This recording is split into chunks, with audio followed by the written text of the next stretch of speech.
כן, היום אנחנו יום חמישי, תזכירו לי את התאריך. ב-17 במרץ. יום חמישי, ה-17 במרץ 2022.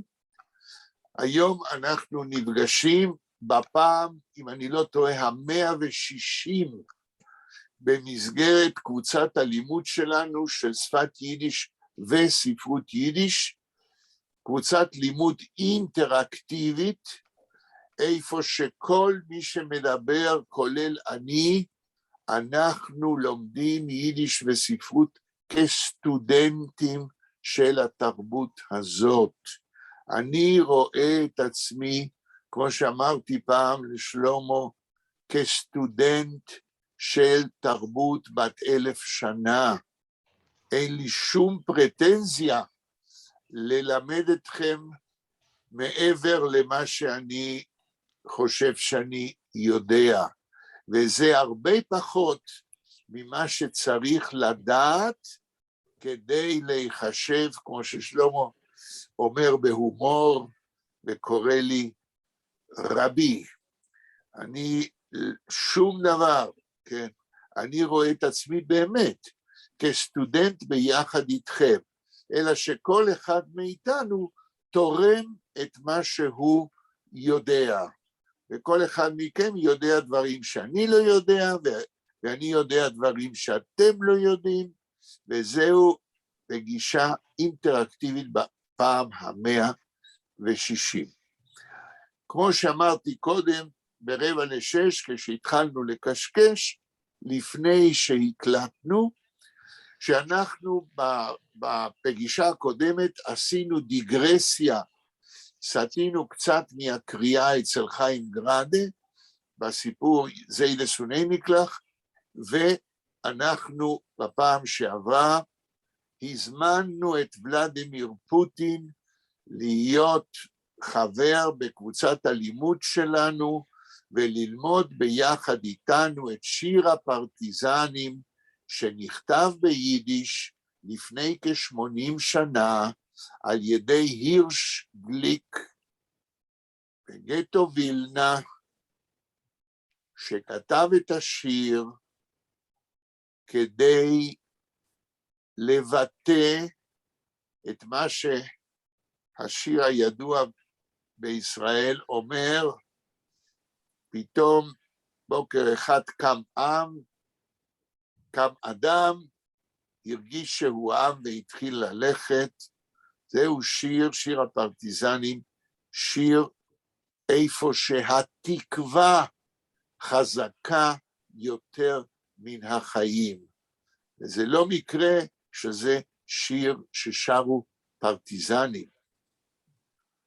וכיום, במלחמה בין רוסיה לאוקראינה, נדמה לי שהשיר הזה הוא רלוונטי לעם האוקראיני, ולוולדימיר פוטין, כדי שיבין איך תחת שלטון הנאצים יהודים שרדו ואפילו מסרו את חייהם על כנפי תקווה שהמשטר הנאצי יובס. דרך אגב, בכל ספר שאני קראתי על השואה, אומרים ההיסטוריונים שהעם היהודי תחת שלטון הנאצי במשך 6 שנות שלטונם, בהיותם יהודים בגטאות ובמחנות, מעולם לא איבד תקווה שהיטלר יובס.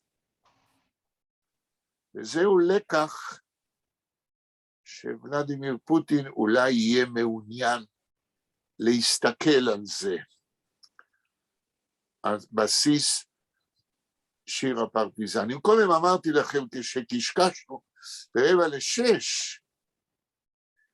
שוולדימיר פוטין יוכל כחבר בקבוצת הלימוד שלנו, אם הוא ירצה, הוא יוכל לקרוא 3 תרגומים של שיר הפרטיזנים ברוסית, ויש גם תרגום באוקראינית, כן? ואנחנו לכולכם שלחנו 36 תרגומים בשפות שונות, בנוסף למקור ביידיש ולתרגום של שלונסקי בעברית.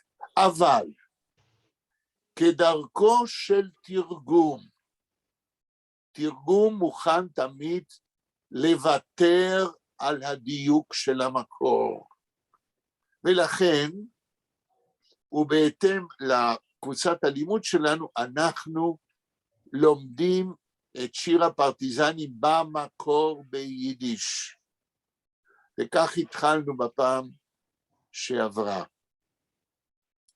אבל גם אם פוטין יחשוב מה יש לו לעשות בקבוצת לימוד איפה שאנחנו קוראים ביידיש, שזה הוא כנראה לא יודע, אבל מדברים בעברית על השיר, אני מודיע לכם שוולדימיר פוטין למד ברוסיה עברית. אינני יודע אם זה מטעם מקצוע קודם, כן, בשירותים החשאיים, אבל הייתה לו מורה לעברית, וכאשר המורה הזאת עלתה לארץ, מתוך תודה על מה שהיא לימדה אותו, אני לא ממציא, בעיתון הארץ הופיע מאמר על זה, כתודה על מה שהיא לימדה אותו, הוא קנה לה דירה, לא יודע אם בתל אביב, לא יודע איפה היא גרה ואם עוד חיה, קנה לה דירה כדי שמצבה הלא טוב ישתפר. אז גם אם מישהו יחשוב שזה תירוץ להזמין אותו לקבוצת הלימוד שלנו, רבותיי, אולי הוא גם יבין את מה שאנחנו אומרים, כאשר אנחנו מפרשים ומתרגמים את שיר הפרטיזנים. אני חוזר לנקודה שבה הפסקנו בפעם שעברה. האמת היא שבפעם שעברה כשתכננתי שנקרא את שיר הפרטיזנים ביידיש במקור, נתרגם אותו וננתח אותו, חשבתי שתספיק שעה וחצי. התאכזבתי. בשעה וחצי אנחנו הגענו רק לקרוא כמה שורות.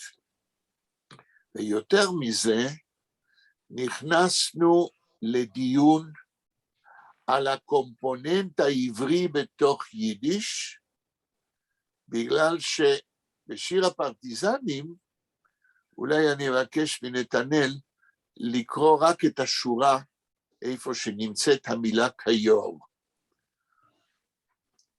אולי כדאי להעלות את הטקסט.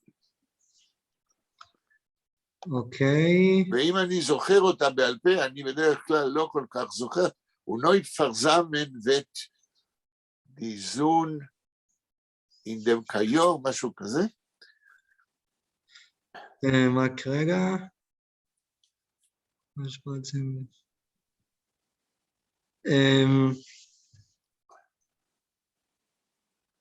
כן, כיור. תקרא את השורה. פרזמן, כן, אני מקריא. נור אויב, פרזמן, ואת דיזון אינדם כיור. תרגום, ואם אויב, כן, או נור, אבל, אם פרזמן יתמהמה השמש. איזה שורה זאת, נתנאל, סליחה. טוב מאוד בבית ששאלתם. השלישי, שורה אחת לפני האחרונה. עוד פעם? בבית השלישי, בשורה אחת לפני האחרונה, שורה שלישית. מתחיל בנור. פרזמן ואת דיזון. כן, מתחיל בנור. כיור. בשורה הזו. ואם תתמהמה השמש, אותה השמש שבהתחלת השיר מדובר התקווה, שבסוף תבוא השמש. המצב הזה תחת שלטון הנאצים לא יישאר לעד, אבל אוי פרזמן, אם יתמהמה השמש, אין דם כיור, ופה נתקן, מה זה כיור? ואז אמרתי, זוהי מילה עברית שדוברי יידיש כנראה במאות קודמות שכחו שהיא באה מן העברית, וכתבו אותה כאילו זוהי מילה ביידיש. ולפני שאני אומר מה זאת המילה הזאת, כי אני מניח שאתם לא יודעים ולא יכולים לנחש, לפני שאני מגיע למילה, אני עכשיו מדבר, מרחיב את הדיון על מילים עבריות מסוימות, מעטות, כי אמרנו שהאלמנט העברי בתוך יידיש שומר על הכתיב העברי, חוץ מכמה מילים. קיור זה אחת, ויוצא דופן אחר, זה המילה תומר, ובזה אנחנו עומדים. התחלתי לספר לכם את הסיפור, בדידי הווה עובדה, כיצד אני כסטודנט MA בחוג ליידיש באוניברסיטה העברית, מוזמן על ידי פרופסור שמרוק, ראש החוג שלי, על פי הזמנתו של שזר, נשיא השלישי של מדינת ישראל, לבוא לפגישה עם שזר.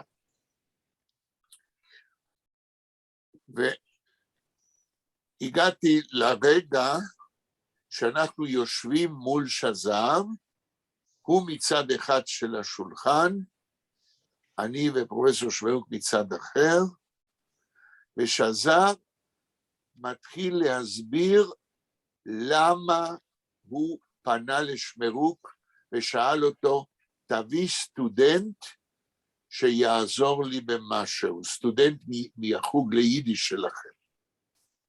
כן?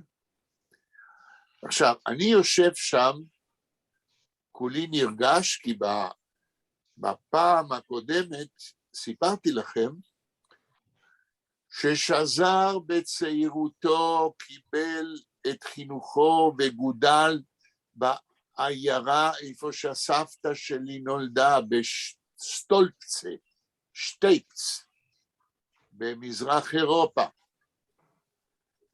וכשהוא, טוב, אני לא רוצה לחזור על כל הסיפור, כן? שזר ביקר בבואנוס איירס בסמינר למורים בו למדתי, והכניס אותו לכיתה שלנו, כן? ואני יושב מול שזר, ולא יודע איך פונים לנשיא של מדינה, שזה אתה קמה ב-48, ואני מחכה שפרופסור שמרוק יפנה אליו, כדי שאני אדע, כן? אני סך הכל, זה היה ב-1970, מה הייתי? 30, 29, כן? לא. אז פרופסור שמרוק קם, מתכופף מעל השולחן לכיוון שזר, ואומר לו, שמע שזר. הבנתי. ואז שזר מספר למה הוא זימן אותנו. וגם את זה סיפרתי בפעם שעברה, אני מקצר. שזר היה חוקר של מדעי יהדות. בנוסף לזה שהיה לו עמדה פוליטית, והיה פעיל תרבותי בהסתדרות, בחינוך ההסתדרותי, הוא כתב מאמרים במדעי יהדות. גם על משיח שקר, וגם הוא חיפש כיצד יהודים דיברו ביידיש לפני מאות בשנים. לא היו טייפ ריקורדרים אז, לא במאה ה-14 ולא ב-15 ולא ב-16 ולא ב-17 ולא ב-18 ולא ב-19. איך אפשר מבחינה מחקרית לדעת איך יהודים דיברו? אתה לא יכול לשמוע את קולם, אין לך טייפ ריקורדר. שזר עשה דבר גדול. מתוך למדנותו, ובזמן שהוא ישב במוסקבה, כן, הוא פתח ספרים של שאלות ותשובות רבניות בספריות במוסקבה. הספריות האלה היו עשרות ספרים של רבנים שפרסמו את הפסיקות שלהם במשפטים בין ליטיגנטים, בין יהודים מסוכסכים שבאו בבית דין של שלושה בפניהם לטעון את טענותיהם אחד נגד השני. ואני מקצר, מבחינה הלכתית הם נדרשו לדבר בשפת היומיום השגורה על פיהם, זאת אומרת ביידיש. ובצד יושב לבלר ורושם מילה במילה מה שהעדים אומרים. והפרוטוקולים האלה שולבו בתוך ספרות השו"תים, בתוך ספרי השאלות והתשובות של הרבנים. מאז המאה ה-14, 15, 16, 17, יושב לו שזר, אוסף את כל העדויות על פתקים, מעתיק מספרי השאלות והתשובות את הטקסטים ביידיש, בתעתיק של הלבלרים, אבל לא לעולם חוסן, והוא עזב את רוסיה, ואז הוא יושב בברלין, ושם אין לו ספריות כאלה. והוא מכין מאמר ב-1931, 1931.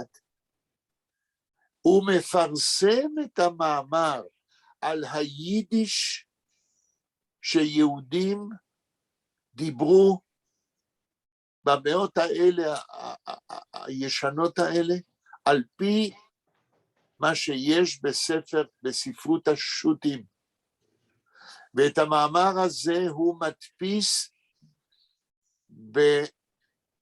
בפרסום הראשון של איבו הווילנאי, ב-31, יש איבו בווילנה, ואיבו מפרסם כתבת לראשונה בשם פילולוגישה שריפטן, כתבים פילולוגיים. והמאמר של שזר על היידיש של יהודים במשך מאות שנים, מתפרסם שם. ושזר מסביר לפרופסור שמעוק ולי. הוא אומר, תשמעו, אני עכשיו בקשר עם מוסד ביאליק. מוסד ביאליק, שמוציא ספרים על מדעי יהדות, ואני רוצה את המאמר הזה מלפני 40 שנה, אני רוצה לפרסם אותו מחדש בספר שמקבץ מאמרים שלי על מדעי היהדות, ספר בשם אורי דורות. אבל אני חושש שבגלל שכתבתי את המאמר על היידיש, כשהיו לי רק פתקים, כי לא הייתי יותר בספריות של מוסקבה, אלא הייתי במערב, אני רוצה שמישהו יבדוק אם לא חלו שיבושים, בגלל שמתוך פתקים. ואז הוא פונה אליי ואומר לי, אמרו לי שאתה מסוגל לעשות את זה, לפני שימסר אותו מאמר בדפוס למוסד ביאליק, אנא, תלך לספרייה הלאומית, קח את המאמר מפילולוגישה שריפטן, ותבדוק מה קורה. ובפעם שעברה, אני כולי נרגש, רץ מהבית של נשיא המדינה לספרייה, למדעי יהדות, לספרייה במדעי יהדות בגבעת רם, מזמין, על פי המאמר של שזר, כתוב שם, מהם ספרי השו"תים שעליהם הוא מסתמך, כולם ישנם בספרייה הלאומית כמובן, שהרי אצלנו בירושלים משתדלים לשמור כל דבר באות עברית, ותוך שעה אני מקבל, אני לא זוכר כמה היו, הרבה ספרים. ואני יושב באולם קריאה ליהדות, פותח ספר ראשון, וכמו שאמרתי לכם בפעם שעברה, נעשה לי שחור בעיניים. מישהו מנחש למה? שלמה, אתה תנחש, לא היית בפעם שעברה. זה הרי באות עברית. מה שכתוב בפתק לא מופיע בספר. לפני זה, אני מסתכל על הדפוס ונעשה לי שחור בעיניים. עוד לפני שהתחלתי לבדוק. יאיר, מה אתה משער? נתנאל יודע, אז לא אשאל אותו עכשיו, כי זה אמרתי בפעם שעברה, אבל את השוק הזה אני רוצה שגם אתם תקבלו. אני יודע. אוקיי. מי עוד נמצא חוץ מנתנאל? גם דניאל פה. דניאל? לא, אתה היית. כן, גם היה. אוקיי. ובהזדמנות זו בלה אמרה שהיא לא תוכל לבוא. בלה אמרה, כן, היא הסבירה לנו שהיא הייתה בפעם שעברה, אבל הנכדים והחג וקוראים במגילה ודברים כאלה. אז נתנאל, אולי אתה זוכר למה קיבלתי שוק אנפילקטי שלילי? אינני זוכר. יופי, אז מה שאני אחזור עכשיו זה לא נחשב לחזרה. זה יהיה שוק בשביל כולם. מה אתה אומר? וזה יהיה שוק בשביל כולם. נכון, אבל נשמע, דניאל, אתה זוכר מה אמרנו בפעם שעברה, למה קיבלתי שוק כשפתחתי את הספר הראשון של השו"תים? לא, אבל לא הייתי כל השיעור, אבל לא זוכר. אוקיי, בסדר. אז אני לא חוזר, אלא אני אומר דבר חדש. רבותיי, מי שראה פעם ספרי שו"תים, ושלמה כנראה ראה, איך הם מודפסים? חלק מהם מודפסים בהדפסה מאוד גרועה. וחלק אחר? חלק אחר, תלוי באיזה שנה הם נתפסו. איזה אותיות? חלק מודפסים באותיות רש"י. זה כל העניין. אז אני, אדם חילוני, בין 29-30, צריך לתת תשובה לשזר, והספרי השו"תים כתובים בכתב רש"י. אבל לא אלמן ישראל. אני למדתי בחדר, אם אתם זוכרים, בגיל 6, ושם כנראה עשיתי הכרה עם כתב רש"י.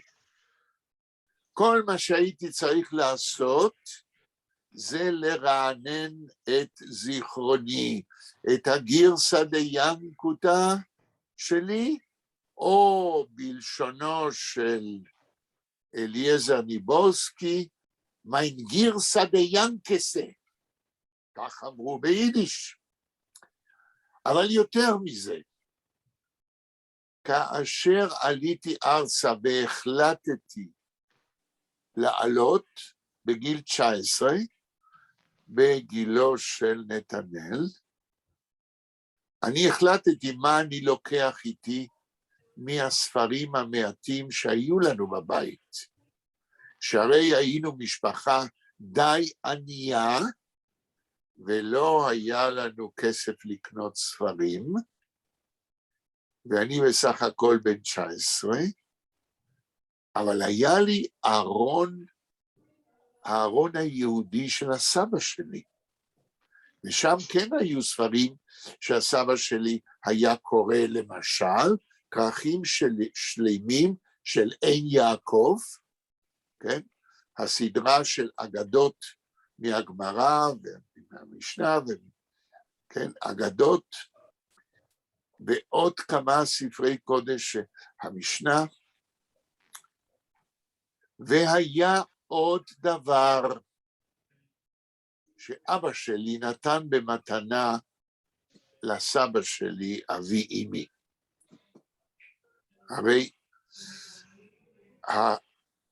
הסבתא והסבא מצד אמי גרו איתנו באותו בית, ברחוב פסו 783. וסיפרתי לכם בפעם שעברה, אבל כנראה מותר לחזור על זה, כי זה דבר מופלא.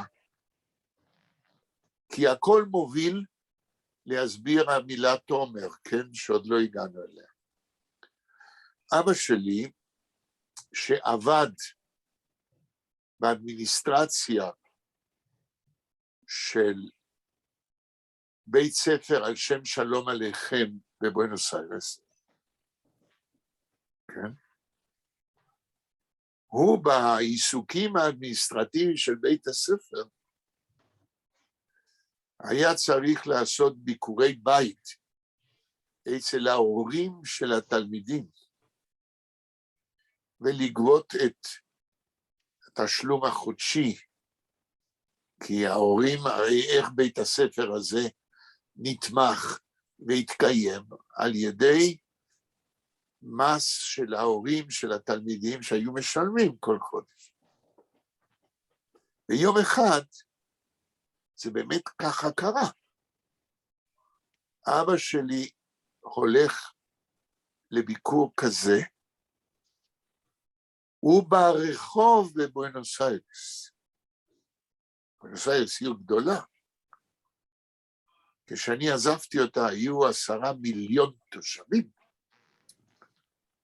ברחוב, ליד פח אשפה, שזה קורה לנו גם כיום במדינת ישראל. הוא מוצא 10 כרכים של חוק לישראל, בלי כריכה. חוק לישראל, ספר התורה עם מ"ב פירושים, עם 48 פירושים. מ"ב זה 42. 42, סליחה. 42 פירושים, כולל רש"י כמובן, והוא הולך, אוסף את 10 כרכים האלה, של 5 חומשי התורה, מוסר את זה לכריכה מפוארת, על הגב כתוב למטה חיים מנדל שוורץ, שזה השם של הסבא שלי, ונותן אותו מתנה לסבא שלי. וזה מה שהיה בבית שלנו גם. מכיוון שסבי נפטר ב-1953 או 4, באופן אוטומטי, החוק לישראל עבר אליי. כשאני עולה ארצה, אני לוקח אותו איתי כנכס לא רק משפחתי, אלא כנכס, נקרא לו, לאומי. נא להבדיל בין לאומי ללאומני. נכס לאומי כהבסיס של התרבות שלתוכה נולדתי, ושבלעדיה אני לא יהודי. אבל לפני שעליתי, עשיתי עוד צעד. בסוף הכרכים האלה, כן, זה, החוק לישראל הזה פורסם, אם אני נתפס ב-1908. כן? בסוף הכרכים, למען הלומד תורה עם פירושים, ובצורה דידקטית ביותר, מופיע מעין נספח, שאם מישהו לא יודע לקרוא כתב רש"י, אז שתי שורות מקבילות, למעלה אותיות עבריות בדפוס רגיל, ומתחת לכל אות איך נראית האות בכתב רש"י. ואני מצלם לעצמי, אף על פי שלקחתי 10 כרכים, אני מצלם לעצמי בנפרד את הדף הזה, שלא אשכח לקרוא כתב רש"י.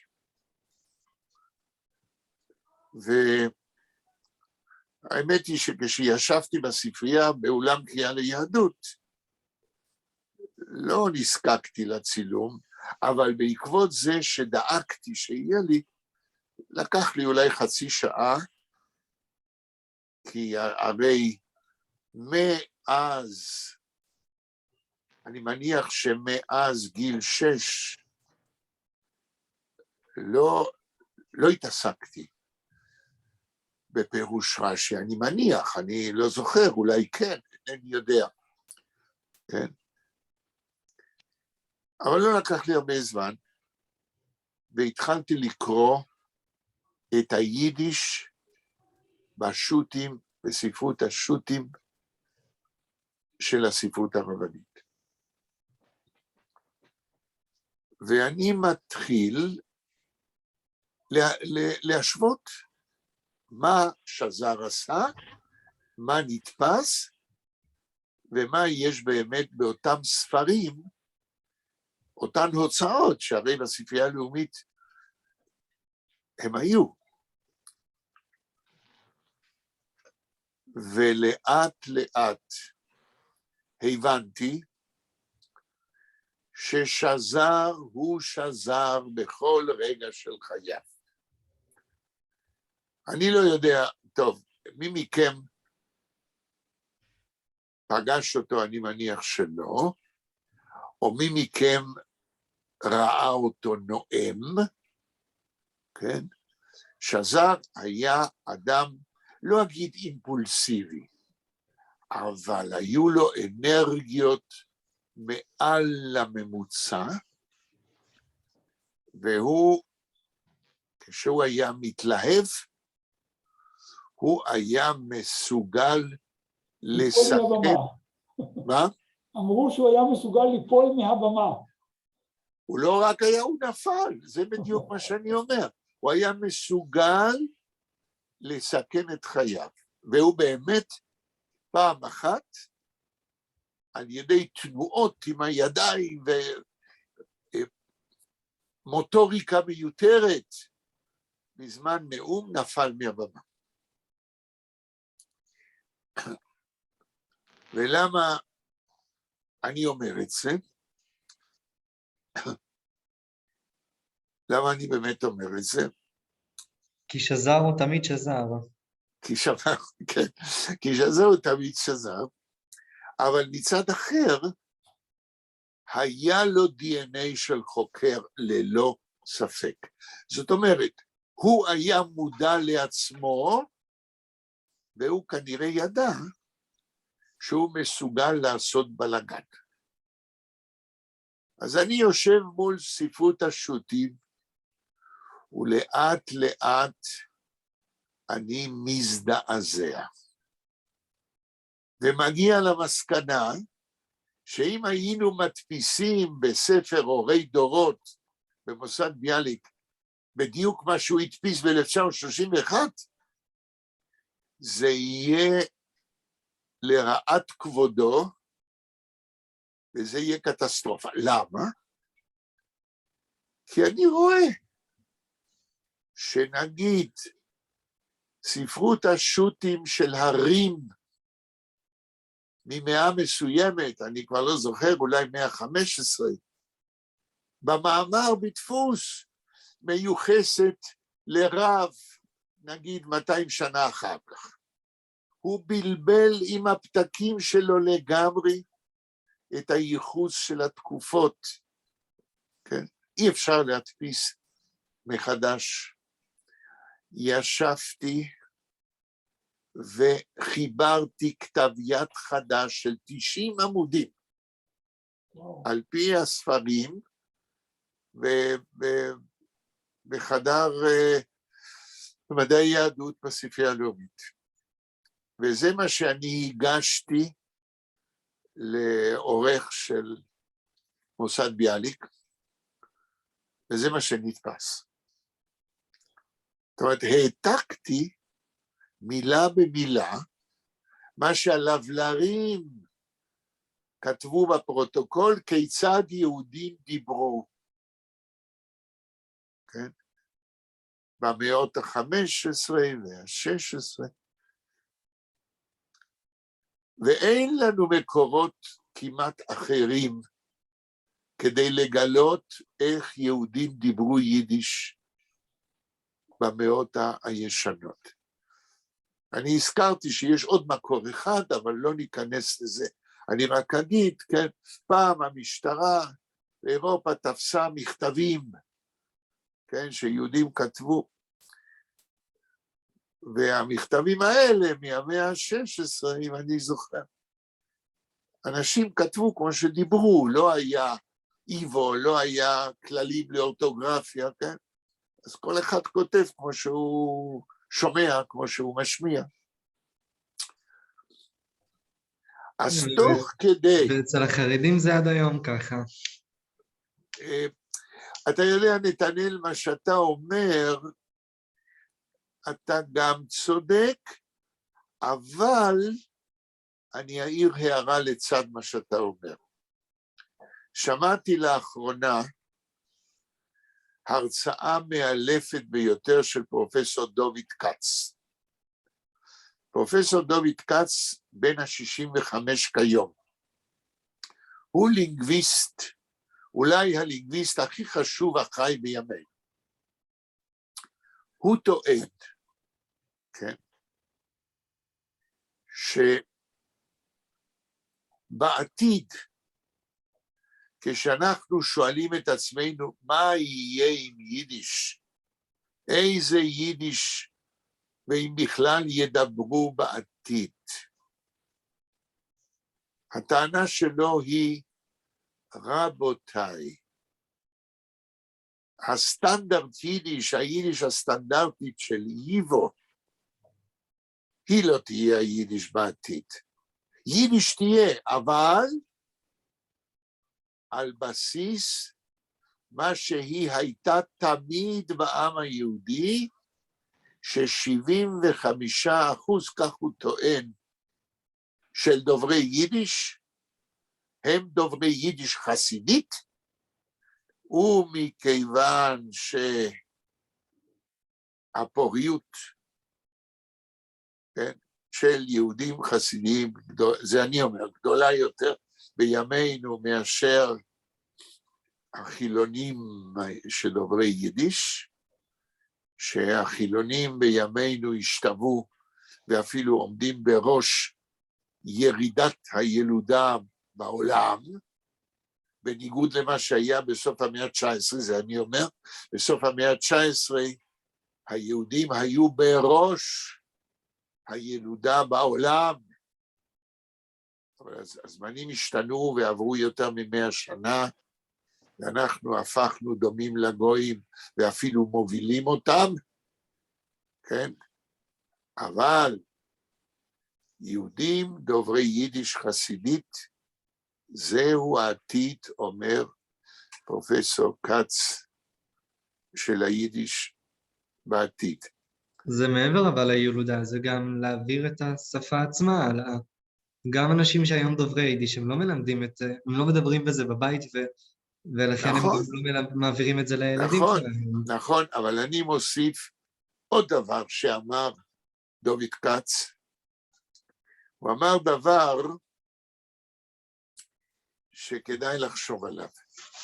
אין יידיש המדוברת על ידי קהל כלשהו שאין לו כללים. אמנם הכללים שונים מהיידיש הסטנדרטית, המלאכותית כביכול של איבו, אבל גם ליידיש חסידית יש כללים אחרים. אני חוזר לקו העיקרי שיוביל אותנו למילה תומר. ואז תוך כדי שאני מעתיק, אני למד מה היו הסכסוכים בין יהודים במאה ה-15 וה-16 וכך הלאה. מכיוון שאני לא היסטוריונים של העם היהודי, אז מוחי אינו מתאמץ תוך כדי שאני עושה את כתב היד של 90 עמודים, כן?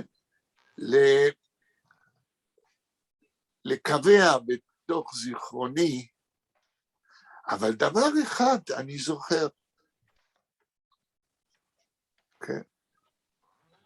זוכר כמה, אבל אחד, סתם, אני אתן דוגמה של מה שאני זוכר, יושבים מסביב לשולחן, כן?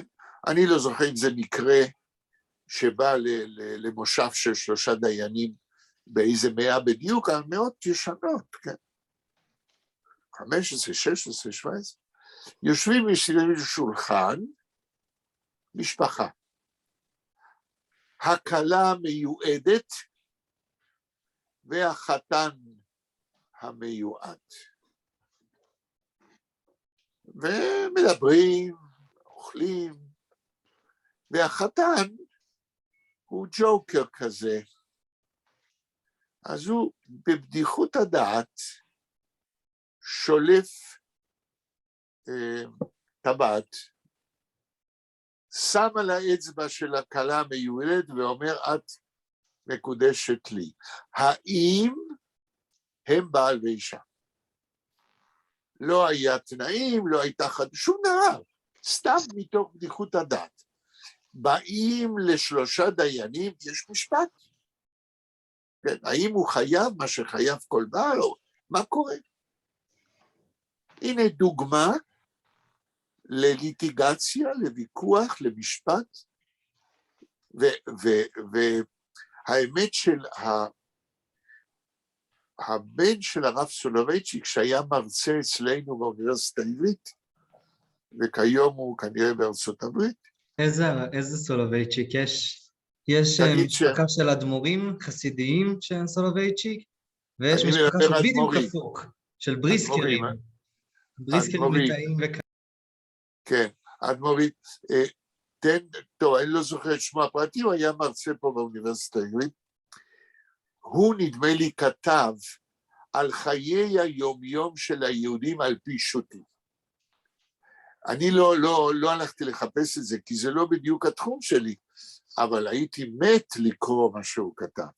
לראות כיצד הוא ניצל את השו"תים כדי לתאר חיי, זה מרתק. איך חיו היהודים יום יום? כן. אולי חיים סולובייצ'יק, אם אני זוכר. אבל טוב, לא נתרחק יותר מדי. אז אני יושב כותב את כתב היד. כמובן... אמרת שהוא היה מרצה באוניברסיטה העברית? מה אתה אומר? אמרת שהוא היה מרצה באוניברסיטה העברית? ודאי, בהיסטוריה של עם ישראל.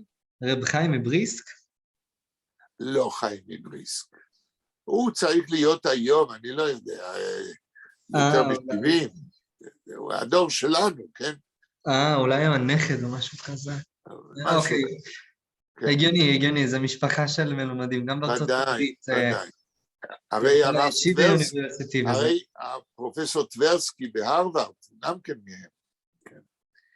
טוב, אז אני יושב ואני מגיע עכשיו לליטיגציה שבה מצאתי את המילה תומר. באים 2 אנשים, יש להם סכסוך, ורוצים שהדיינים, 3 הדיינים יפסקו. אחד הוא קצב, שמוכר בשר, והשני זה לקוח שלו. אני לצערי לא התכוננתי להביא בדיוק את הטקסט וכולי, זה היה מרחיק אותנו עוד יותר, לא היינו גומרים אף פעם, אבל אני אומר בקיצור. והקצב מכר בשר ללקוח, שבא לבית הדין לטעון שהוא מכר לו בשר מקולקל. וכל אחד טוען את טענותיו ביידיש, והלבלר בצד יושב ורושם ביידיש מה שהם אומרים. ותוך כדי הדיון הזה בפני הדיינים,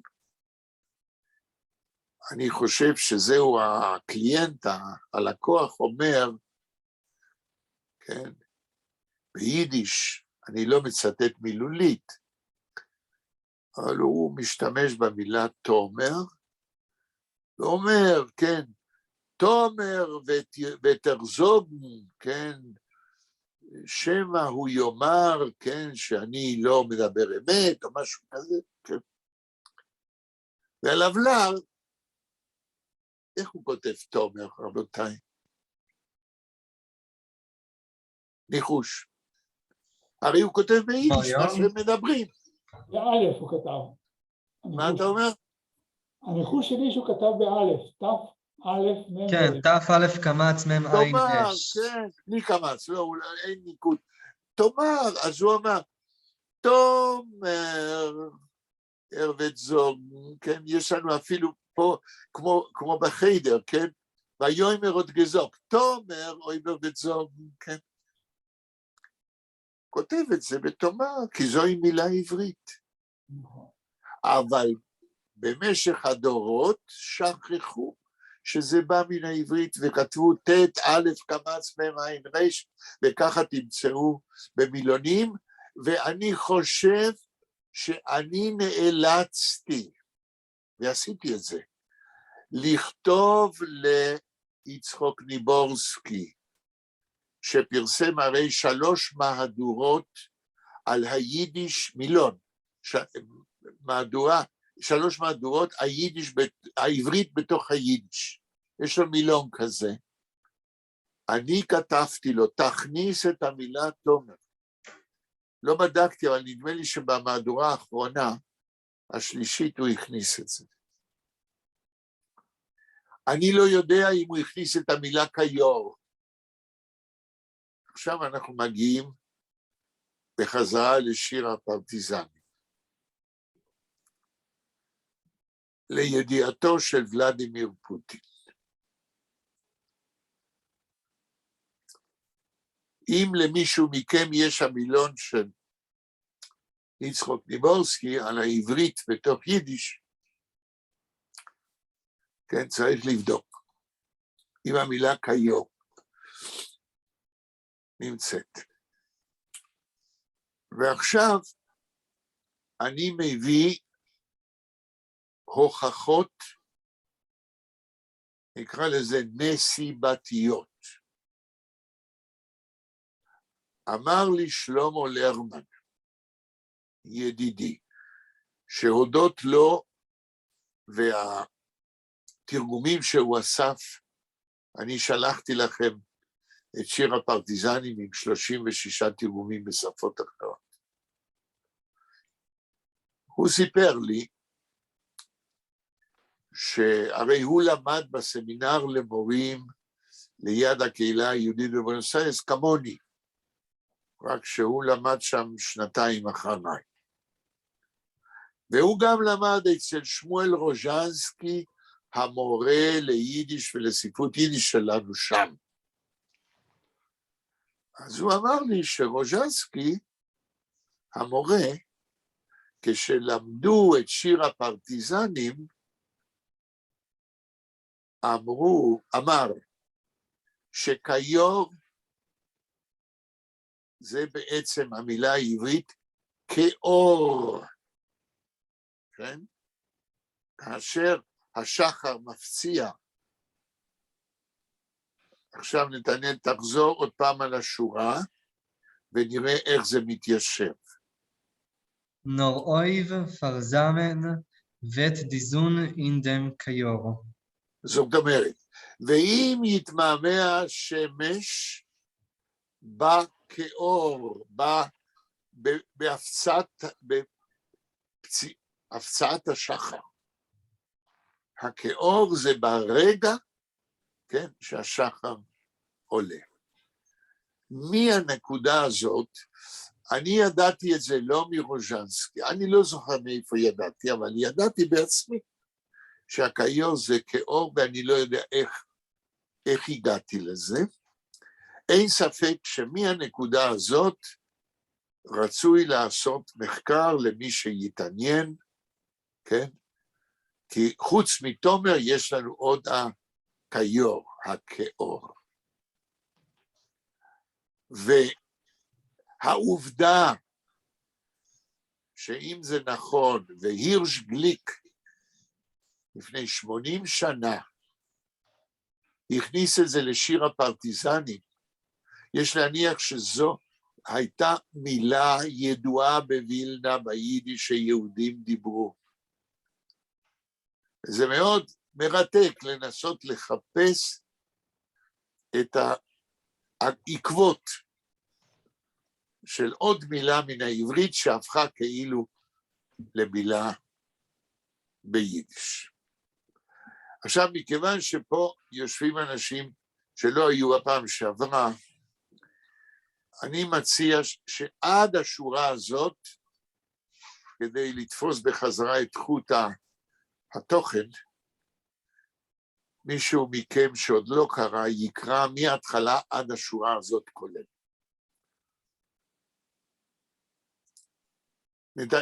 יאיר, מה אתה אומר?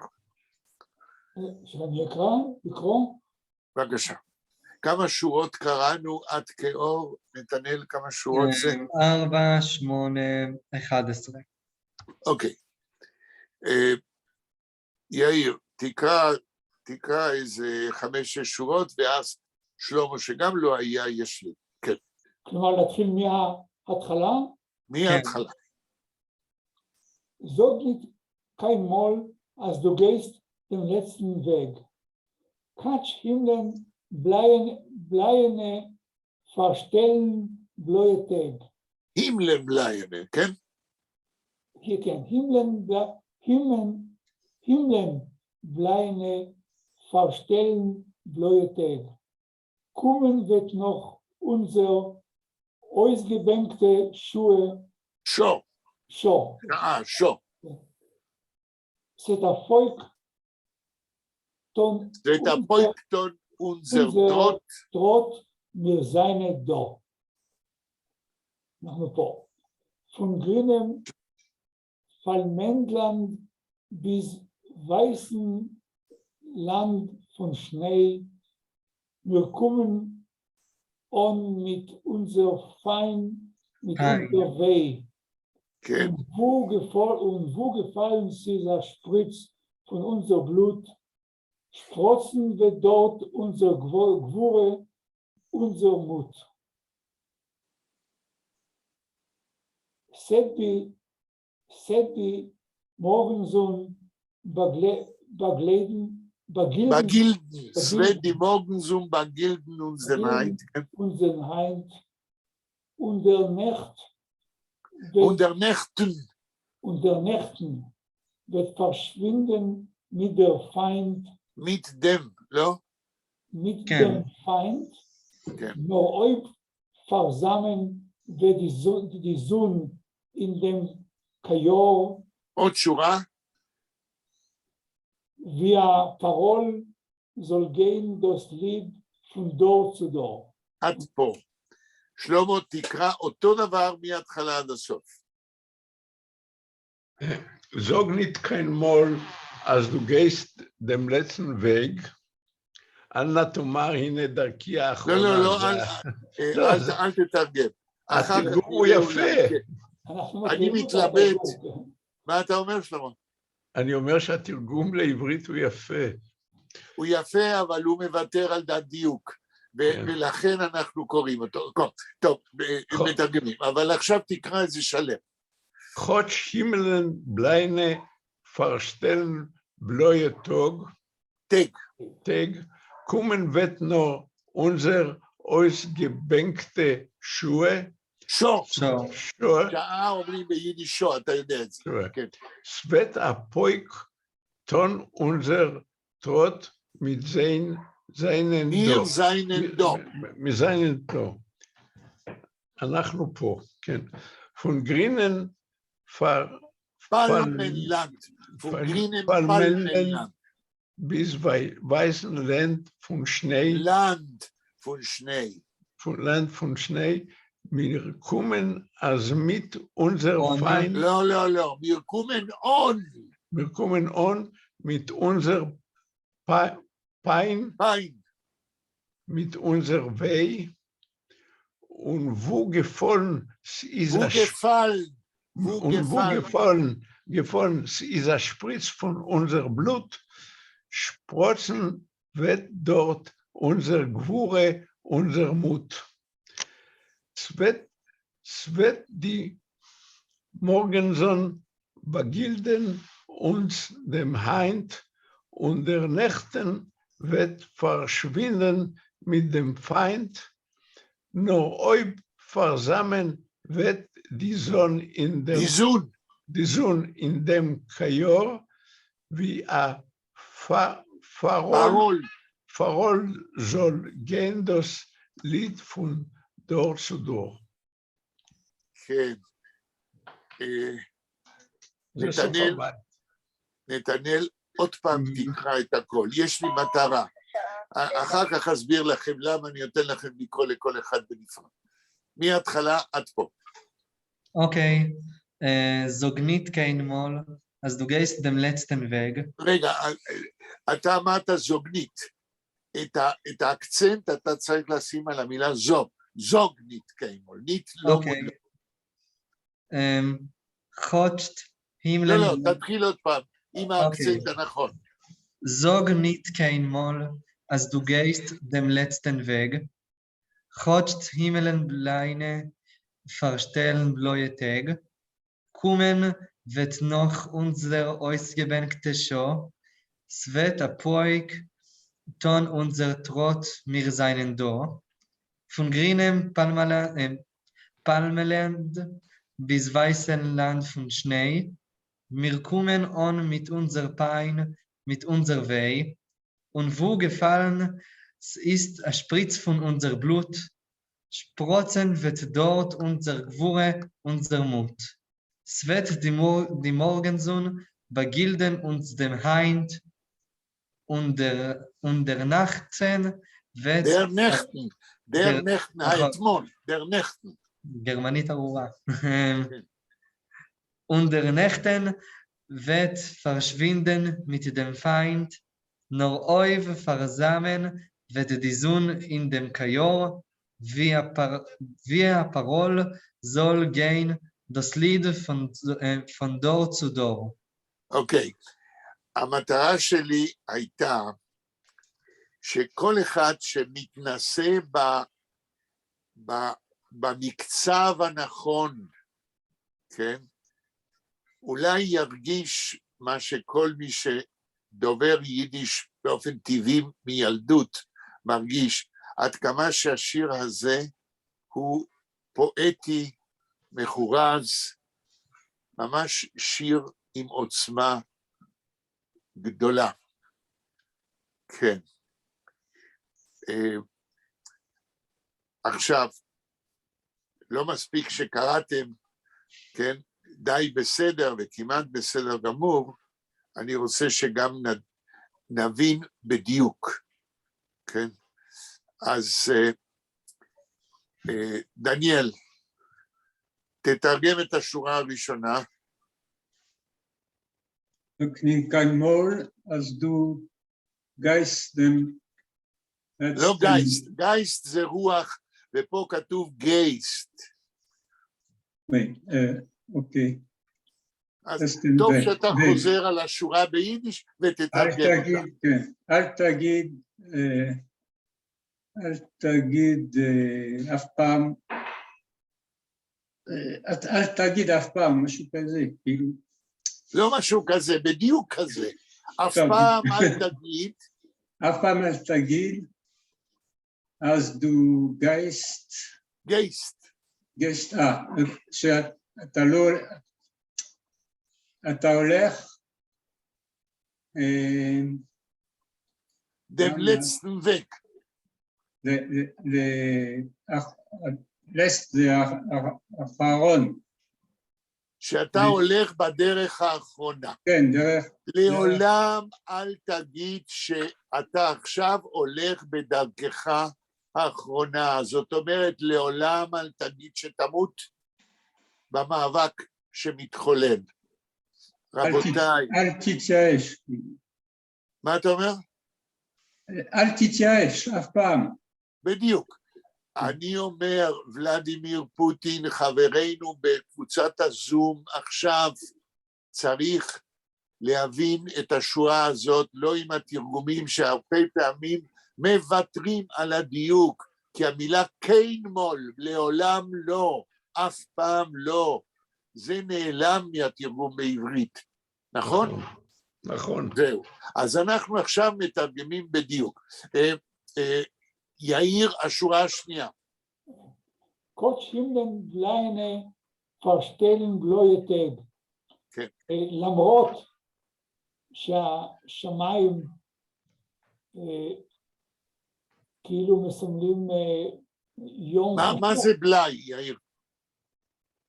Gott stimmen kleine... מדובר איך נראים השמיים, בליינה, מה זה בלאי? זה תכלת. לא שמעתי? תכלת, כחולים. לא, בליינה, בלאי. למישהו יש מילון? כן, אני חושב שזה, לפי השיר בעברית, זה הקדירו, נהיו קודרים. כן, אבל התרגום הוא נכון, אבל כתרגום, לא כדיוק. מה זה בלאי ביידיש? אפור, מעונן. זה בכיוון, אבל מה זה המילה בלאי? יש למישהו מילון? לי אין. לאף אחד? תחפשו בגוגל מה זה בלאי. ומורפיקס מיידיש לעברית.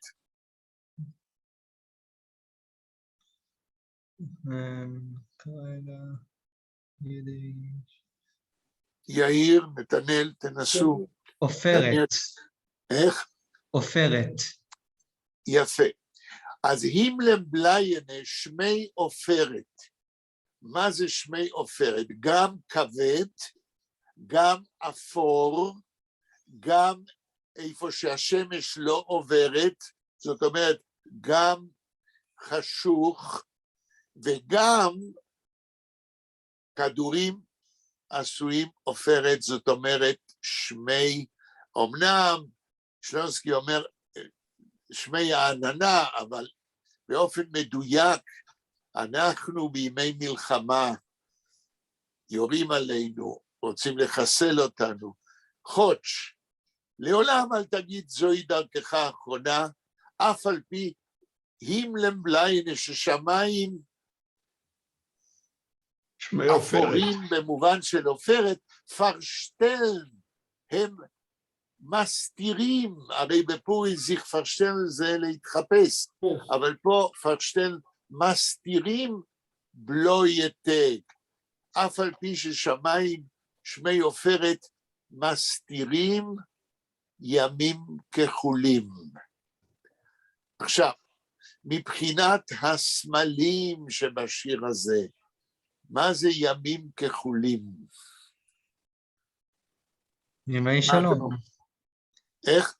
ימי שלום ושלווה, בלי שערות, בלי... נכון, ימים מלאי תקווה של חיים ולא של מוות. מי עוד לא קרא שורה שלישית? אני ושלמה. לא שמעתי? אני ושלמה. טוב, דניאל קרא, שלמה קרא, נכון? אני רק שואל אם אפשר לתרגן עוד פעם מילה מילה, כאילו הבנתי את המשמעות של המשפט, אבל לא מילה מילה. השאלה שלך מאוד חשובה לי. איזה מילים אתה רוצה שנתרגם? תגיד. לא, רק כמעט כל ה... לא, אם דניאל, אפשר לתרגם מילה. רגע, דניאל, אני רוצה לבקש ממך בקשה. כן. כשאתה משתתף, אתה משתתף מתוך צניעות. זה לא עוזר ללימוד. אל תבקש סליחה ואל תגיד איזה מילה קשה לך ואנחנו נענה לך. קוץ' למשל, אני לא יודע מה זה אומר. אז תתחיל, מה המילה הראשונה שלא אומר לך כלום? קוץ'. חוץ' זוהי מילה סלאבית, שבאה כנראה או מפולנית או מרוסית או מאוקראינית, אף על פי. אני מציע לך, אם יש לך הצילום ויש לך, ששלחנו לך, תכתוב בעברית מעל המילה, כן? אל תסמוך על הזיכרון, אף על פי. אוקיי.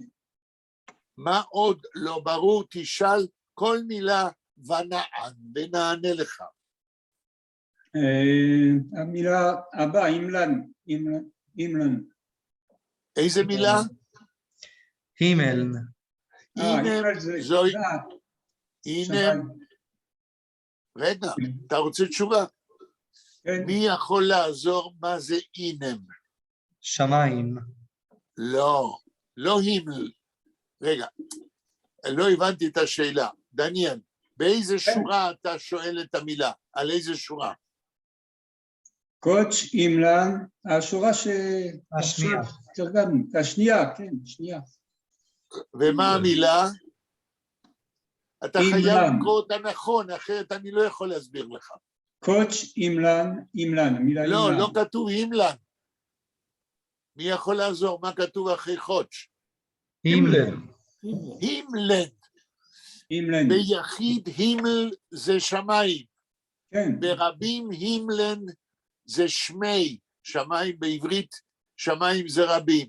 הימלן זה שמיים ברבים. אף על פי ששמיים בליינה. שמיים של עופרת. זאת אומרת, שמיים אפורים, שמיים שאין בהם שמש, שמיים של ימי מלחמה. מה עוד, דניאל? לא, זה בסדר. הבנתי את המשפט, רק זה בסדר עכשיו, אני מסתדר. זה עוזר לך יותר להבין מילה. קודם צריך להבין מילה. ולכן כשאנחנו מתרגמים, תשימו לב לתרגום של כל מילה. אנחנו מתרגמים פעם ראשונה אחרי הקריאה, כל מילה. נתנאל, השורה הרביעית, נדמה לי. לא, השלישית. השלישית. כן. מה זה פרשטלן? זה תשוש? אוקיי.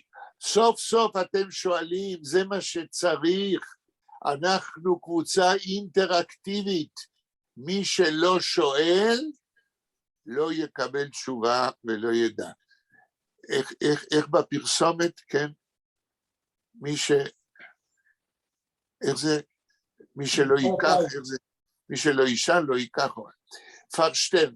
המילה שטלן זה להעמיד, הפרפיקס פר זה לעשות פעולה בצורה מרחיקת לכת. כשאתה מעמיד משהו בצורה מרחיקת לכת מול האובייקט, אתה מכסה אותו, אתה חוסם. עכשיו, ברגע שהימלן בליין, שמי עופרת פרשטלן, הם מכסים, הם מונעים לראות ימים כחולים. פרשטלן, אמרנו, בפורים אומרים זיך פרשטלן, להתחפש. מה זה ההתחפשות? שאתה לובש על עצמך משהו שמסתיר, פרשטלת את האישיות האמיתית שלך. עכשיו, כאשר שמי עופרת הם אפורים, הם מכסים את השמש, הם מכסים ימים מאירי אור. הימלם בליינה, חודש, אף על פי, כן? לעולם אל תגיד שזו דרכי האחרונה, אף על פי ששמי עופרת מסתירים ימים כחולים. שימים כחולים זה בדרך כלל איך שהטבע מתנהל. האדם הופך את הטבע למשהו שהוא לא, הוא הופך אותו למשהו של עופרת, של מלחמה, של חוסר תקווה. השיר הזה מלא סמלים פואטיים. יאיר, עניתי מה זה פרשטל? כן, כן, בהחלט. מכסים. אפשר לתרגם פורשטלן לתאר משהו? לא, פורשטלן, אתה פה מבלבל שתי מילים. פורשטלן זה להציג מישהו, פרשטלן זה מילה אחרת, מכסה, לא נותן לראות את השמיים האמיתיים הכחולים, את הטבע האמיתי. ולדימיר פוטין, כן, ואם הוא שומע אותנו, ברגע שאתה לומד איתנו את השיר הפרטיזנים, כן, שיר הפרטיזנים אומר שאתה ממלא את אוקראינה בעופרת, בהפצצות של אנשים שהם לא חיילים. אתה מכסה, אתה מסתיר את הטבע האמיתי של הטבע, את התקווה, את הימים הכחולים. אתה טוען שאין עם אוקראיני. תתעשת, מפני ששיר הפרטיזנים חושב אחרת, וגם העם האוקראיני חושב אחרת. ותקרא את השיר עד הסוף.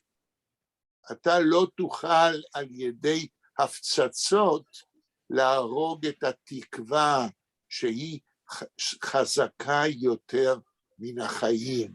אם אתה לא מבין את זה, אוי לך. זה מה שהשיר אומר, לא מה שאני אומר. אני לומד ביחד עם ולדימיר פוטין, כמו שהוא למד עברית, אנחנו לא יודעים לאיזה דרגה של הבנה הוא הגיע, אבל הלוואי והוא מבין מה שאנחנו עושים פה. השורה הבאה, דניאל, אתה קורא אותה ומנסה לתרגם אותה. Kommen wird noch unter ausgewöhnt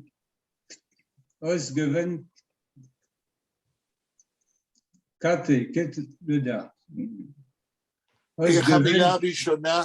אני לא קלטתי את המילה הראשונה. קומן. קומן ואת די אויסגבייגטה שו, זה מה שכתוב? כן. אז אני חוזר על המילה, על השורה. קומן ואת די אויסגבייגטה שו. זה לא מה שכתוב, כתוב קומן ואת נוח אונזר אויסגבייגטה שו. אז אל תגידו לי כן, תתקנו אותי. קומן ואת נוח אונזר אויסגבייגטה שו. דניאל, קומן, איך אתה מתרגם? תבואו. לא תבואו, אלא תבוא. אבל אתה יודע לתרגם את זה נכון, לא בגלל המילה קומן. קומן זה שם פועל לבוא. איך אתה יודע שזה עתיד? כי אמרת תבוא. בגלל הוות נכון, ואת פועל עזר של זמן עתיד. אם אנחנו הופכים את זה לשורה של פרוזה, אפשר להגיד אס ואת קומן, תבוא נוח. פה המילה הזאת קשה. קומן ואת נוח אונזר אויסגבייגטה שו. מה זה עושה הנוח הזה? עוד, יפה. קומן ואת נוח, עוד תבוא אונזר. מה זה אונזר? שלנו. נכון. עוד תבוא שלנו מה? אונזר אויסגבייגטה שו. מה זה שו? שעה זה שעה. אז עוד תבוא השעה שלנו, שהיא אויזגבנקט, זוהי מילת המפתח כאן. מה זה אויזגבנקט? מי יכול לעזור? אויזגבנקט זה... מלאת געגועים. כן, מה זה בנקן? להתגעגע. להתגעגע. ברגע שאנחנו מוסיפים פרפיקס לפועל, אויזבנקן, להתגעגע עד הסוף, אבל יותר מזה. האויזגבנקטשו זה שעה שהתגעגעת עד הסוף, וזכית שהתקווה שלך, שהגעגועים התממשו. תראו כמה שזה מסובך האויס. לעשות פעולה עד הסוף, אז אם עושים אותה עד הסוף, אז היא מתממשת. קומן ותנוך אונזר אויזגבנקטשו. עוד תבוא השעה שאנו מתגעגעים אליה, זאת אומרת, התקווה שכל המצב הזה ייגמר. האויזגבנקטשו זוהי השעה כאשר אנחנו לא נהיה תחת שלטון היטלר. מר ולדימיר פוטין, אתה שומע ביידיש, האויזגבנקטשו זה עוד צורה להגיד השעה שאנו מתגעגעים עליה, קומן ותנוך, עוד תבוא. ומהי השעה שהיא אויזגבנקט? זוהי שעה שכל הגעגועים שלנו הגיעו לסופם, ואם הם הגיעו לסופם, הרי השתחררנו משלטון היטלר. זה מה שהשיר אומר. עכשיו תשימו לב, המקור של האושר של יידיש, אויזבנקן זה להתגעגע עד תום, אבל יותר מזה, אם אתה מתגעגע עד תום, והשעה שלה אתה מתגעגע עד תום עוד תבוא, זה סימן שאתה תשתחרר משלטונו של היטלר. וזה מה שכל ההיסטוריונים בספרים שאני קראתי על השואה אומרים, שיהודים מעולם לא איבדו את התקווה שהיטלר יובס. למרות שלא פעם זה היה באוכריהם קצת. למה? כי בגלל שהיה להם תקווה שהיטלר יובס והם ישוחררו, הם לא מרדו באף אחד ופשוט קיוו לסוף המלחמה. אבל היו מרד בגטאות רבים. נכון, אבל הסיבה שלא היה יותר, לא היה רבים, היה. אני לא יודע אם רבים זה כאילו מרד אלים ומזוין לא היה הרבה. טוב, אתה מדבר מתוך ניחוש. לא.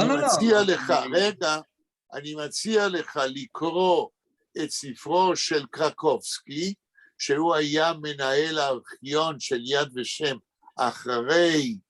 אחרי יוסף קרמיש. לא יש ספר שלם על המרידות בכל מיני גטאות. אתה לא יכול להגיד, לדעתי, אמירה כללית כמו שאמרת, בלי שקראת את הספר של קרקובסקי. אני לא אומר את זה בשם עצמי, כמובן, אני אומר את זה בשם חוקרים אחרים. מה גם שחלקים רבים אמרו... רגע, בשם איזה חוקרים אתה אומר שלא היו הרבה מרידות? יהודה באואר, או לילברג, כל מיני. איזה ספר של באואר אתה מצטט שהוא אומר שלא היו הרבה מרידות? הרהורים על השואה, ובראול הילברג פשוט חורבן יהדות אירופה המפורסם שלו. הילברג הוא האדם הכי פחות מתאים לצטט אותו, מכיוון שראול הילברג לא ידע יידיש והוא לא הגיע בכלל לדוקומנטציה יהודית.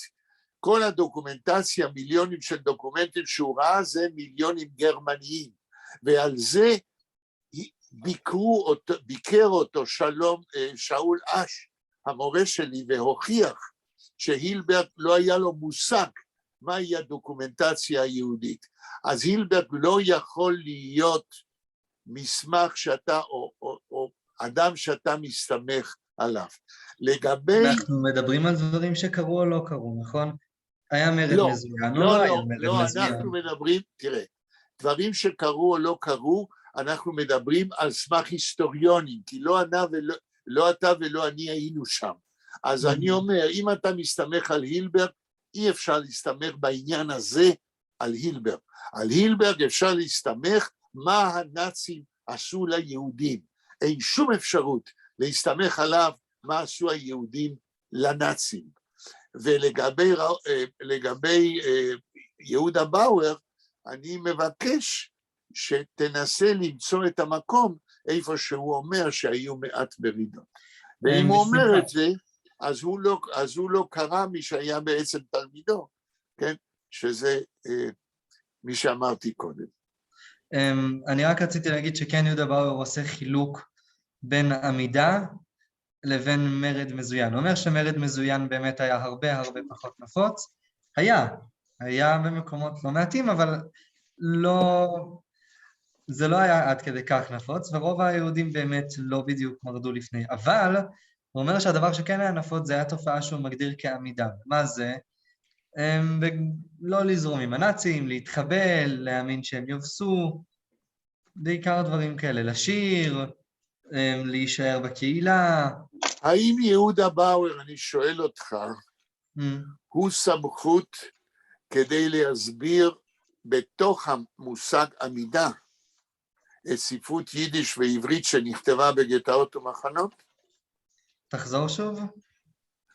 האם יהודה באואר, פרופסור יהודה באואר, אחד החוקרים החשובים של תקופת השואה, הוא מקור שאפשר להסתמך עליו במסגרת מהות העמידה היהודית, האם אפשר להסתמך עליו על מה שיהודים כתבו בספרות, בגטאות ובמחנות, ביידיש ובעברית?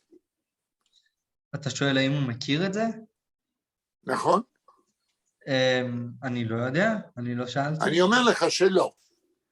זאת אומרת, ברגע שאתה מסתמך על יהודה באואר בקשר לעניין העמידה, שזה לא הנושא שאנחנו מדברים עליו, אז גם בעניין הזה, כן, הוא תורם תרומה גדולה לחקר השואה, אבל תחומו איננו תחום של ספרות יידיש ועברית שנכתב תחת שלטון הנאצים. אבל עכשיו אנחנו לא מדברים על זה, אנחנו מדברים על מרידה בפועל בגטאות ומחנות. ויהודה באואר לא כתב על זה כמו שהספר שאני הזכרתי קודם, ואני לא יודע למה אתה צריך להמעיט מהתופעה. נקרא את הספר ונדע.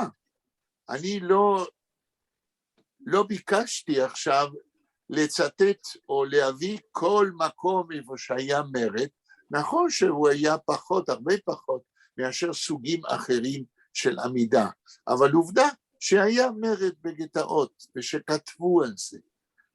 לא יודע למה צריך לבטל את זה. כן? לא לבטל, לשים את הדברים בפרופורציה. רגע, מה אתה אומר יאיר? שהיו רבנים שאמרו הכל יהיה בסדר, אלוהים יעזור לנו. לא, היו גישות שונות, זה נכון, היו גישות שונות, האם לצאת באופן אקטיבי בנשק נגד הגרמנים. ואל תשכחו שהמצב הוא מסובך ביותר. היהודים לא היה נשק.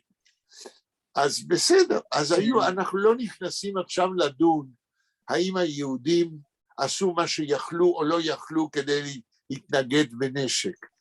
אנחנו עכשיו רק מדברים על השורות האלה של שיר הפרטיזנים. הרחקנו לכת יותר מדי. אז בואו נחזור. רק להביא דוגמה לטענה שאני אמרתי שהייתה קיימת, שהתקווה הייתה דווקא אולי משהו לא כל כך חיובי.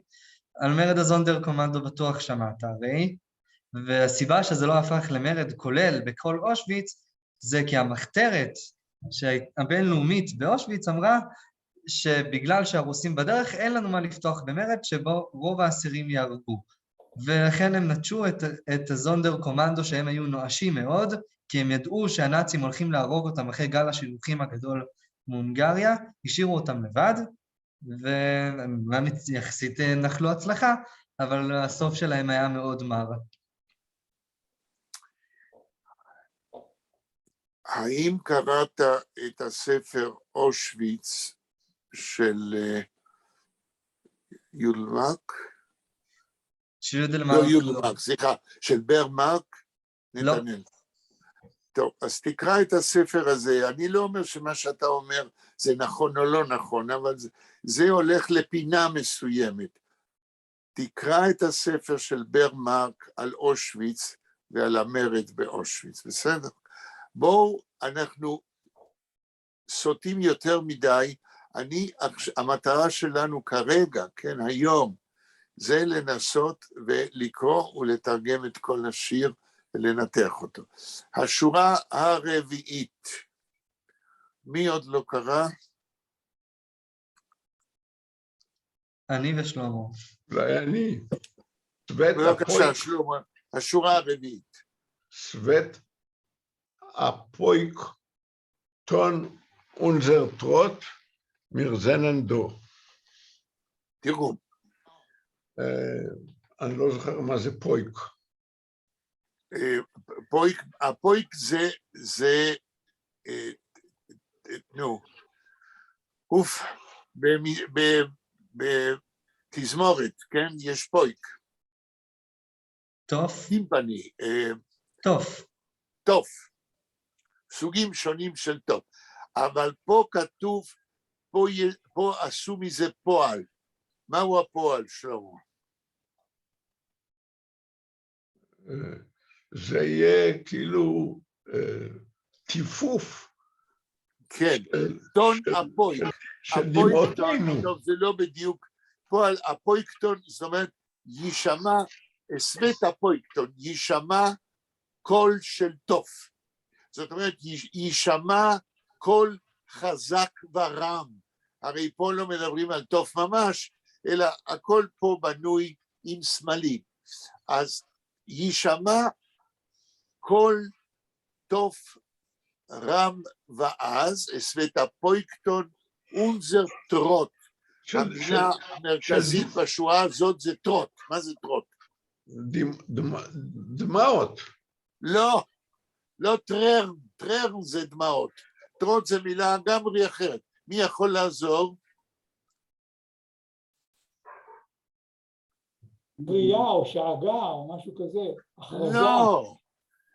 איך אומרים לדרוך ביידיש? צעדים. נכון, טרטן זה לדרוך, וטרוט זה צעד. עכשיו, הצעד שלנו יהדהד כמו קול של טוב, גבוה וחזק. זהו הצעד של הפרטיזנים שצועדים לשחרר את העיר שלהם. כל מילה, רגע, כל שורה כאן היא שורה של תקווה. הסבט בעתיד יישמע גבוה וחזק. אונזר טרוט, הצעד שלנו, הצעד של הפרטיזנים שחוזרים לערים שהותקפו ושמהם הם ברחו. בכל זאת, תרשה לי לצטט. ולדימיר פוטין יכול ליישם את כל מילה כאן ל3 מיליון של אוקראינים שברחו מחוץ לאוקראינה, ואלפים שברחו מהעיר. אומר השיר של הפרטיזנים, כן, הצעד שלנו יהדהד, כן, חזק ורם בעתיד. סווט הפויקטון זאת טרוט, מיר זיינן דו. שלמה? אני אומר שתרשה לי פה לצטט את התרגום, ומצעדינו אז יראים אנחנו פה. בדיוק, כאן התרגום יפה. כן? זאת אומרת, אנחנו נחזור למקומות שאנחנו ברחנו משם לפרטיזנקה. אנחנו לא שומעים אותך. מה? משהו פה קרה. שלמה, אני חושב שזה אצלך, כי אתה נתקע קצת. נתנאל, אתה שומע אותי? אני שומע אותך, אבל אתה התמונה שומע שלך אותי? נתקעה. עכשיו אתה שומע אותנו, שלמה? שלמה שומע? אולי שלמה התמונה לחץ שלו על מיוט? נתקעה, זה נראה שיש לו בעיה באינטרנט. אולי הוא לחץ על מיוט? לא, לא, זה לא זה. זה לא זה. הנה, הוא חזר אלינו. ועכשיו גם קצת מאוחר, אז... טוב, לצערי, אנחנו עברנו שוב את 7:30, ואנחנו התקדמנו מעט מאוד, אבל למעשה התקדמנו הרבה. כי אני הבנתי היום, שגם אם בפעם שעברה תרגמנו, עדיין חלק מכם לא רואים איך הדברים בנויים ולא מבינים עד הסוף את המילים, וטוב שחזרנו על השורות. אני מוכן בהחלט להמשיך עד הסוף, לקרוא, לתרגם ולנתח את השיר עד הסיום שלו. נקווה שביום שני יהיה הסכם, הרי מדברים ברדיו שמתקרבים להסכם בין רוסיה לאוקראינה. לא יודעים אם זה אמיתי, אבל אומרים שיש כבר טיוטה של 15 סעיפים.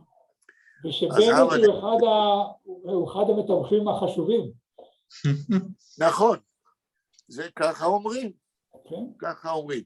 וביום ראשון ב18:00, כן, צלנסקי מדבר לישראלים. אני לא יודע אם כל אחד יוכל לשמוע, אבל משדרים את הנאום שלו לחברי הכנסת. של מי? זלנסקי, כן. ונקווה לטוב, ואני מודה לכם על הסבלנות. יוצא שהשיר הזה יותר מסובך ממה שחשבתי, כדי להבין אותו, וכדאי להשקיע בו מאמץ. אז תודה רבה לכם. תודה רבה.